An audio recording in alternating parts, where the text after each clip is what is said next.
Don't forget to subscribe to this channel for more videos on everything marine electronics related. Today we'll be working on a mic cord replacement for a Raymarine Ray260 VHF mic. You'll need a small flathead screwdriver, small Phillips head screwdriver, pliers, and marine grade sealant.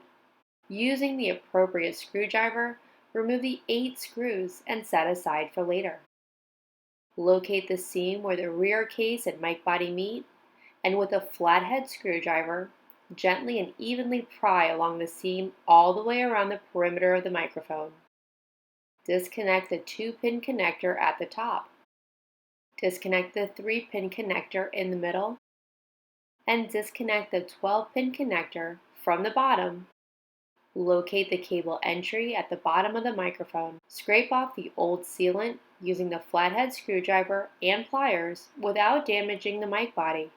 Once you've removed all the sealant, remove the metal U-shaped insert holding the cable in the handset.